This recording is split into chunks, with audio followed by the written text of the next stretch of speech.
Welcome back friends, ये हमारी video number 22 Python programming series के लिए। और प्रीवियस वीडियोस में हम डिस्कस कर रहे थे फंक्शंस को। तो हमने देखा फंक्शन क्या होता है, इसके टाइप्स कितने होते हैं, और साथ ही में हमने मैथ मॉड्यूल के और रैंडम मॉड्यूल के फंक्शंस को भी डिस्कस किया था। तो इस वीडियो से अब हम यहाँ पे देखने वाले हैं यूज़र डिफाइंड फंक्शन को। तो पहले इसका स्ट्रक्चर हम देखते हैं, देन इसी कॉन्सेप्ट को हम यहाँ पे प्रैक्टिकली भी करके देखेंगे। और अगर आपने प्रीवियस वीडियोज़ नहीं देखी हैं तो पूरी जो प्लेलिस्ट है उसका लिंक आपको डिस्क्रिप्शन बॉक्स में मिलेगा। तो स्टार्ट करते हैं। इस वीडियो में हम समझने वाले हैं यूजर डिफाइंड फंक्शन को, यूजर डिफाइंड फंक्शंस को। तो देखिए, मैक्सिमम टाइम इनबिल्ट फंक्शन हम लोग यूज़ करते हैं। कुछ फंक्शन मॉड्यूल के अंदर भी होते हैं, एक सेपरेट फाइल में जो सेम टाइप के फंक्शन हो। इसके अलावा यूज़र जो है वो खुद भी एक फंक्शन डिफाइन कर सकता है। तो डायरेक्टली इसका सिंटैक्स देखते हैं। तो इसके सिंटैक्स में सबसे पहले आपका डेफ आता है, देन कोई भी हम नेम लिखते हैं। फॉर एग्जाम्पल मैं फंक्शन यहाँ पे लिख देता हूँ या फंक्शन 1 में लिख देता हूँ। देन यहाँ पे आपके पैरामीटर्स आते हैं। तो पहले इसका बेसिक सिंटैक्स हम देखने वाले हैं। एंड यहाँ पे स्टेटमेंट या सिंपली स्टेटमेंट्स आ सकते हैं, सिंगल स्टेटमेंट या मल्टीपल स्टेटमेंट्स, कितने भी ये हो सकते हैं। एंड आपका यहाँ पे रिटर्न स्टेटमेंट भी होता है। रिटर्न आप यहाँ से कोई वैल्यू या कोई वेरिएबल के थ्रू आप कोई वैल्यू रिटर्न कर सकते हैं। एंड फाइनली इसको हम कॉल करते हैं, यानी कि फंक्शन को हम जितने टाइम चाहें उतने टाइम कॉल करेंगे। तो इसका ये बेसिक स्ट्रक्चर है। स्ट्रक्चर को अगर हम देखें तो सबसे पहले डेफ कीवर्ड की मदद से हम फंक्शन को डिक्लेयर करते हैं। डेफ कीवर्ड यानी कि हम डिफाइन कर रहे हैं, आपका डेफिनेशन दे रहे हैं किसी भी फंक्शन की। देन आपका स्पेस आता है, देन आपका यहाँ पे कोई भी फंक्शन का नेम आएगा। तो इसको अगर हम बोलें तो ये आपका कीवर्ड है, जो कि इनबिल्ट कीवर्ड हमारा होता है। इसकी मदद से हम डिक्लेयर करेंगे। देन आपका जो फंक्शन का नेम है ये हमारा आइडेंटिफायर है। आइडेंटिफायर इसको हम बोलते हैं। आइडेंटिफायर यानी कि नेम गिवन बाय यूजर या प्रोग्रामर। तो इसमें क्या होता है कि जितने भी रूल्स आपके वेरिएबल को डिक्लेयर करने के लिए हैं वो सभी रूल हमने यहाँ पे फॉलो करने हैं। यानी कि यहाँ पे केवल हमारे नंबर्स आ सकते हैं, डिजिट्स आ सकते हैं, अंडरस्कोर आ सकता है। कभी भी फंक्शन नेम आपका किसी भी डिजिट से स्टार्ट नहीं होगा। And upper case and lower case आपके दोनों ही डिफरेंट होते हैं। और साथ ही में आपका कोई भी स्पेस बीच में अलाउड नहीं है। यानी कि यहाँ पे अगर आप मान लीजिए टुडे वर्ल्ड करके एक फंक्शन बनाना चाहें तो टुडे और वर्ल्ड के बीच में कोई भी स्पेस नहीं होना चाहिए। वहाँ पे आप डायरेक्टली या तो अंडरस्कोर लगा सकते हैं, या आप वहाँ पे कोई नंबर दे सकते हैं, या आप कंप्लीटली एक साथ उसको लिख सकते हैं। तो इसके बेसिक रूल हैं। अब यहाँ पे जो पैरामीटर्स है वैसे तो ये ऑप्शनल होते हैं, लेकिन मैक्सिमम टाइम हम इनको देते हैं। पैरामीटर्स को हम नेक्स्ट वीडियो में डिटेल में देखने वाले हैं, कितने टाइप के होते हैं पैरामीटर्स एंड आर्ग्यूमेंट्स जो हमारे होते हैं। जब हम फंक्शन को कॉल करते हैं तो आर्ग्यूमेंट्स हम यहाँ से देते हैं या वैल्यूज हम देते हैं। तो ये ऑप्शनल होते हैं दोनों ही, लेकिन मैक्सिमम टाइम इनको हम देते हैं। तो ये हमारे ऑप्शनल है, इनको हम डिटेल में देखेंगे। पैरामीटर बेसिकली आपके कुछ ऐसे वेरिएबल्स होते हैं जो वैल्यू को एक्सेप्ट करेंगे। यानी कि जब भी हम फंक्शन को कॉल करेंगे तो हम कुछ वैल्यूज भी यहाँ से पास ऑन करते हैं। जैसे हम प्रिंट फंक्शन यूज करते हैं तो प्रिंट फंक्शन में हम अलग अलग आर्ग्यूमेंट देते हैं एंड वो आपका स्क्रीन पर आता है। तो वैसे ही हम कुछ वैल्यूज भी यहाँ पे दे सकते हैं। देन आपका कोलन आता है, एंड कोलन जैसे ही हम लिखते हैं पाइथन में, इंटर आप प्रेस करेंगे तो सभी चीजें आपकी इंटेंड में आने लगेंगी। तो ये जितनी भी चीजें हैं ये सभी आपकी इंटेंड में आती है। यानी कि ये बता रहा है कि जो आपका ये जितने भी स्टेटमेंट है ये तभी एग्जीक्यूट होंगे जब हम इस फंक्शन को कॉल करेंगे। यानी कि जो यूजर डिफाइंड फंक्शन है ये खुद ही यहाँ पे नहीं चलते, हमको इनको कॉल करना पड़ता है या इन्वोक करना पड़ता है। तो इन्वोक करेंगे, ये सभी वैल्यूज चलेंगी। एंड फाइनली अगर आप चाहें तो फंक्शन से कुछ आप रिटर्न भी कर सकते हैं, जो कि एक कीवर्ड अगेन यहाँ पे है। तो ये भी एक कीवर्ड है। एंड फाइनली फंक्शन 1 जो इसका नेम है, हमने इसको कॉल किया एंड साथ में आर्ग्यूमेंट्स हमने दिए, यानी कि अलग अलग वैल्यूज हम दे सकते हैं, कांस्टेंट वैल्यूज, या हम वेरिएबल की मदद से भी दे सकते हैं। तो आई होप बेसिक आपको यहाँ पे समझ में आया होगा। तो कुछ एग्जांपल हम यहाँ पे देख लेते हैं।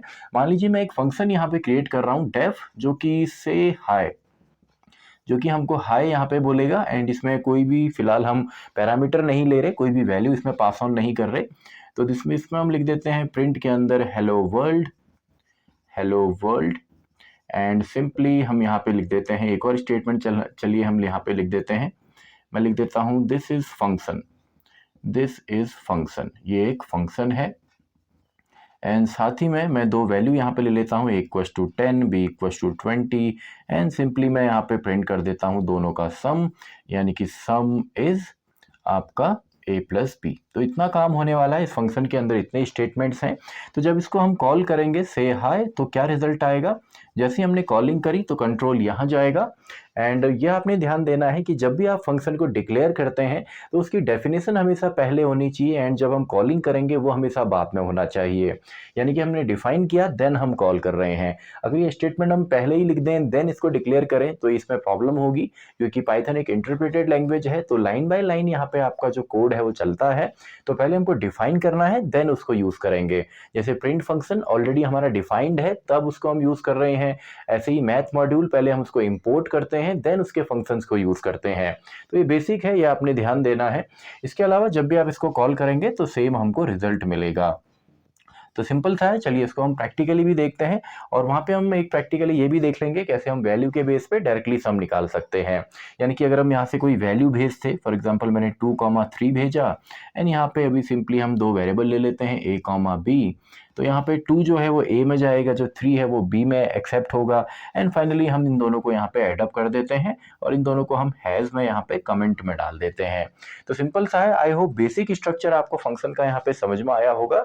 तो इसी कॉन्सेप्ट को चलिए हम प्रैक्टिकली भी हमने यहाँ पे देखा, तो हम प्रैक्टिकली भी देख लेते हैं। तो सबसे पहले हम एक फंक्शन डिक्लेयर करेंगे, डेफ कीवर्ड हमने लिखा, एंड देन आप फंक्शन का कोई भी नाम यहाँ पे लिख सकते हैं। फॉर एग्जांपल मैं फर्स्ट फंक्शन यहाँ पे लिख देता हूँ, एंड देन कोई भी वैल्यू मैं पास ऑन नहीं कर रहा, एंड फंक्शन के अंदर जितना भी आपका डेटा है या सेट ऑफ इंस्ट्रक्शंस हैं वो आप कोलन के बाद लिखते हैं। यानी कि कोलन हम करेंगे तो सभी चीज़ें आपके इंटेंड में आएंगी, और जितने भी स्टेटमेंट्स हम यहाँ पे लिखेंगे वो सभी इस फंक्शन के नेम पे डिपेंड करते हैं।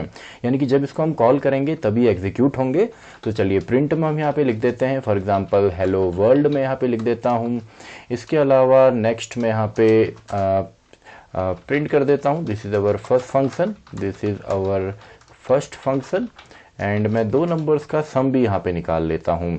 तो a, b इक्वल्स टू 23, 56 हम ले लेते हैं, एंड प्रिंट आपका सम जो है वो a प्लस b में आएगा। तो सिंपल सा है। तो देखिए जब भी इसको हम कॉल करेंगे फर्स्ट फंक्शन, तो यहाँ पे हमको इसका सम भी मिलेगा, एंड दो लाइन और लिखी हुई आएंगी। तो hello world, this is our first function, some is 79। तो ये आपका एक नॉर्मल स्ट्रक्चर है किसी भी फंक्शन का। तो बेसिक आपने देखना है, डेफ कीवर्ड लोअर केस में आएगा, देन आपका फंक्शन का नेम है, एंड जितने भी स्टेटमेंट आप इस फंक्शन में लिखना चाहें। यानी कि एक बड़े प्रोग्राम को छोटे छोटे पार्ट में डिवाइड करने में ही ये हेल्प करता है। इसके अलावा अगर मैं यहाँ पे फॉर एग्जांपल दो वेरिएबल ले लेता हूँ, एंड इनका मैं अगर सम निकालूँ, यानी कि यूज़र से अगर हम पूछें कि आपको किसका सम निकालना है, तो ये भी यहाँ पे पॉसिबल है। इसके बाद हम देखेंगे आर्गुमेंट कितने होते हैं, कितने टाइप के होते हैं। तो अभी हम केवल बेसिक स्ट्रक्चर यहाँ पे देखते हैं। तो देखिए सेम वैल्यू मैं यहाँ से पास ऑन कर रहा हूँ, तो इन दोनों का सम जो है मुझे अगेन यहाँ पे मिलता है। इसके अलावा अगर आप वैल्यूज़ को चेंज करना चाहें, फर्स्ट फंक्शन हमने कहा हम 100 एंड 200 को यहाँ पे सम अप करेंगे ताकि 300 हमको मिले। तो इस तरीके से देखिए 300 हमको यहाँ पे मिला है, एंड 2 टाइम्स हमने फंक्शन को कॉल किया तो 2 बार हमारी वैल्यूज़ यहाँ पे आई हैं। इसके अलावा आप चाहें तो यूज़र से भी वैल्यू को ले सकते हैं। तो इनपुट हमने कह दिया इंटर द फर्स्ट वैल्यू, पहली वैल्यू हमने यूज़र से पूछी, एंड सेकेंड वैल्यू भी हम यहाँ पे पूछ लेते हैं, b equals to int and input enter the second value, enter the second value. तो दो वैल्यूज़ हमने यहाँ पे पूछा, दो डेटा पार्ट हम लेंगे, एंड जब हम फंक्शन को कॉल करेंगे तो इन दोनों के नेम हम यहाँ पे लिख देंगे, यानी कि a, b। तो यहाँ पे सिंपल सा है, एक वैल्यू हम दे देते हैं 56, सेकेंड वैल्यू 67, एंड जो आंसर हमको मिला है वो मिला है simply this is our first function hello world, और साथ ही में सम इज़ 123। तो आई होप आपको बेसिक यहाँ पे फंक्शन डिक्लेयर करना आया होगा, कैसे डिक्लेयर करते हैं, कैसे उसको इन्वोक या कॉल करते हैं। तो इसी के साथ ये बेसिक वीडियो हमारी ख़त्म होती है, वीडियो नंबर 22। तो मैं मिलता हूँ आपसे अगली वीडियो में, वीडियो नंबर 23, जहाँ पे हम डिस्कस करेंगे आपका डिटेल में पैरामीटर्स एंड आर्ग्यूमेंट्स को, वीडियो नंबर 23।